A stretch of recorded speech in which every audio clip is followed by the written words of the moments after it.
Assalamualaikum warahmatullahi wabarakatuh. Selamat datang di video seminar proposal saya. Pertama-tama, perkenalkan, nama saya Nadia Buksi, NIM di 101161028. Mahasiswi Universitas Tanjung Pura, Fakultas Teknik, jurusan Teknik Sipil.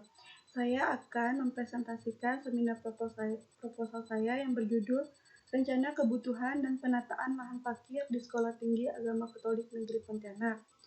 Baik, yang terhormat kepada Bapak dosen pembimbing pertama saya, yaitu Bapak Heri Adrianto STMT, dan yang terhormat kepada dosen pembimbing kedua saya, yaitu Ibu Sumiyatina STMT, dan yang terhormat kepada dosen penguji pertama saya, yaitu Bapak Dr. Insinyur Samit Widodo MT, dan yang terhormat kepada dosen penguji kedua saya, yaitu Bapak Ferry Juniardi STMT. Selanjutnya, pada seminar proposal ini ada 3 pokok pembahasan. Yang pertama yaitu pendahuluan, yang kedua ada tinjauan pustaka, dan yang ketiga ada metodologi. Pokok pembahasan yang pertama yaitu pendahuluan. Latar belakang, dunia pendidikan mengalami perkembangan yang begitu pesat, terutama pada jenjang perguruan tinggi. Hal tersebut ditandai dengan adanya berbagai perubahan seperti sistem belajar, status perguruan tinggi, pembangunan infrastruktur, maupun fasilitas-fasilitas dan lain-lainnya. Dari tahun ke tahun, seiring dengan adanya tahun ajaran baru, maka hal ini juga akan menambah jumlah mahasiswa dan karyawan yang secara langsung akan menambah volume kendaraan bermotor yang lalu lalang dan membutuhkan fasilitas seperti lahan parkir. Terhitung hingga pada tahun 2020, Sekolah Tinggi Agama Katolik Negeri Pontianak masih dalam tahap pembangunan, sehingga menyebabkan belum adanya fasilitas untuk area parkir yang memadai. Hal inilah yang menyebabkan rasa keamanan dan kenyamanan di lingkungan kampus Sekolah Tinggi Agama Katolik Negeri Pontianak menjadi kurang. Tentunya tingkat efektivitas dari fasilitas parkir tidak terlepas dari tata letak dan kebutuhan lahan parkir kendaraan bermotor yang dibutuhkan oleh pihak perguruan tinggi serta pelayanan yang dapat diberikan oleh fasilitas parkir tersebut. Rumusan masalah dibagi menjadi 2. Yang pertama yaitu bagaimana kebutuhan ruang parkir tersebut akan digunakan di Sekolah Tinggi Agama Katolik Negeri Pontianak, dan yang kedua bagaimana perencanaan layout parkir di Sekolah Tinggi Agama Katolik Negeri Pontianak.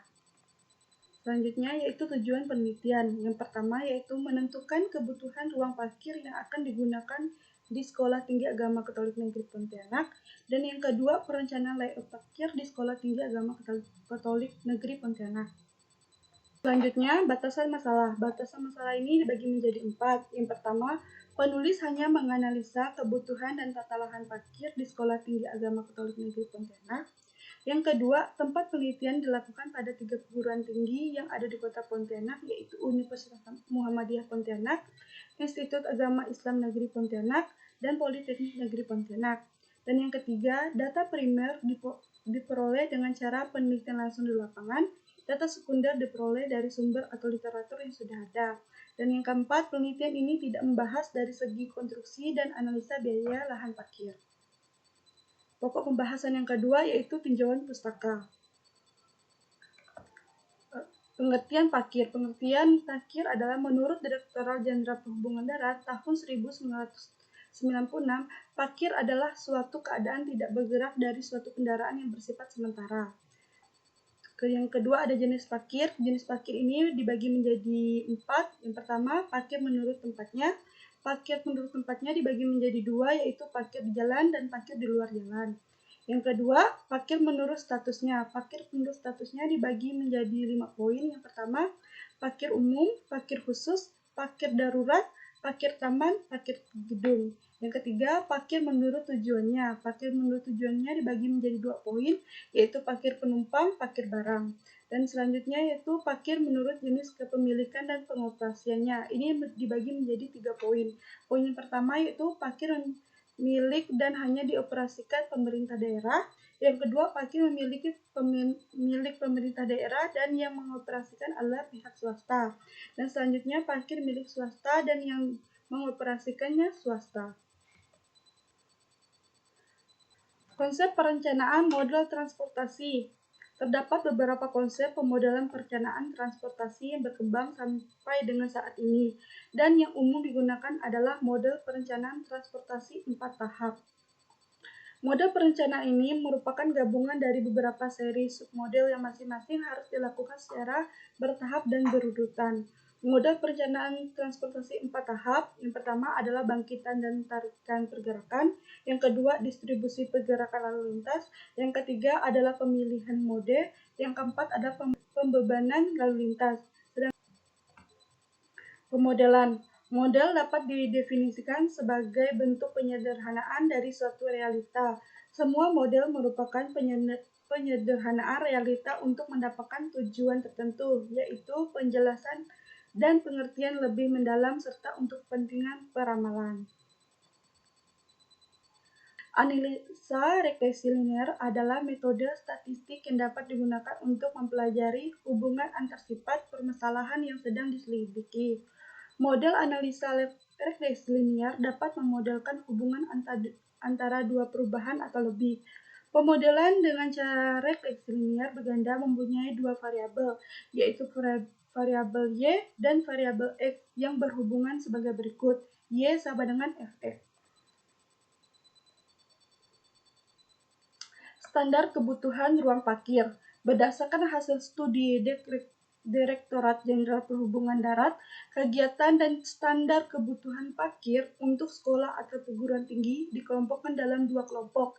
Yang pertama, pekerja, dosen, guru yang bekerja di sekolah atau perguruan tinggi tersebut. Pekerja, dosen, atau guru umumnya parkir untuk jangka panjang. Yang kedua ada siswa atau mahasiswa. Umumnya parkir untuk jangka pendek bagi mereka yang diantar jemput dan jangka panjang bagi mereka yang memakai kendaraan pribadi. Jumlah kebutuhan ruang parkir tergantung kepada jumlah siswa atau mahasiswa, seperti pada tabel di bawah ini. Pokok pembahasan yang ketiga yaitu metodologi. Persiapan penelitian. Persiapan penelitian yang pertama yaitu melakukan langkah-langkah pendahuluan yaitu dengan tujuan dan studi pustaka. Yang kedua, melakukan observasi awal di lokasi penelitian untuk mengetahui keadaan yang sebenarnya di lapangan. Lokasi penelitian. Lokasi penelitian ini dibagi menjadi dua. Yang pertama yaitu untuk pembentukan model, dan yang kedua untuk aplikasi model. Sedangkan lokasi untuk pembentukan model yang pertama yaitu Politeknik Negeri Pontianak yang beralamat di Jalan Jenderal Ahmad Yani, Bangsir Laut, Kecamatan Pontianak Tenggara, Kota Pontianak, Kalimantan Barat. Yang kedua ada Institut Agama Islam Negeri Pontianak yang beralamat di Jalan Letjen Suprapto, Benua Melayu Darat, Kecamatan Pontianak Selatan, Kota Pontianak, Kalimantan Barat. Yang ketiga ada Universitas Muhammadiyah Pontianak yang beralamat di Jalan Jenderal Ahmad Yani nomor 111, Bangka Belitung Laut, Pontianak Tenggara, Kota Pontianak, Kalimantan Barat. Sedangkan lokasi untuk aplikasi model yaitu Sekolah Tinggi Agama Katolik Negeri Pontianak yang beralamat di Jalan Farid Haji Muhsin II, Kabupaten Kuburaya, Kalimantan Barat. Ini adalah gambar lokasi untuk Sekolah Tinggi Agama Katolik Negeri Pontianak. Waktu penelitian. Waktu penelitian ditentukan berdasarkan perkiraan pada hari dan waktu terpadat dalam seminggu pada setiap perguruan tinggi yang akan diteliti. Waktu survei ini dilakukan selama 3 hari, masing-masing 1 hari pada setiap perguruan tinggi yang akan diteliti dan diambil pada saat jam aktif perkuliahan, dimulai dari jam 7.00 sampai jam 17.00.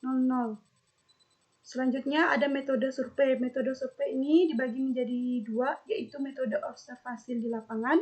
Metode observasi di lapangan ini adalah metode untuk pengumpulan data melalui pengamatan dan pencatatan kondisi secara langsung di lokasi penelitian. Yang kedua ada metode studi dokumentasi. Metode studi dokumentasi adalah metode untuk pengumpulan data sekunder sebagai penunjang penelitian. Alat pengumpulan data. Alat pengumpulan data ini ada 3. Yang pertama formulir survei, yang kedua ada alat tulis, dan yang ketiga ada stopwatch atau jam tangan. Selanjutnya ada pengumpulan data. Pengumpulan data ini dibagi menjadi dua, yaitu data primer dan data sekunder.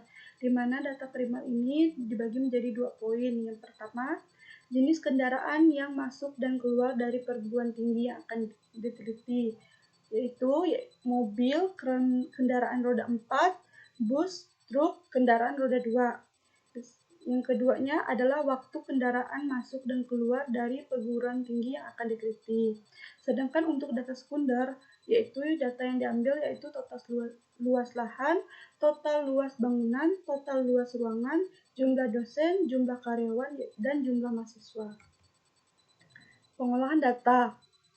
Pengolahan data ini ada 3. Yang pertama menggunakan program SPSS, di mana SPSS adalah aplikasi yang digunakan untuk melakukan analisa statistik tingkat lanjut.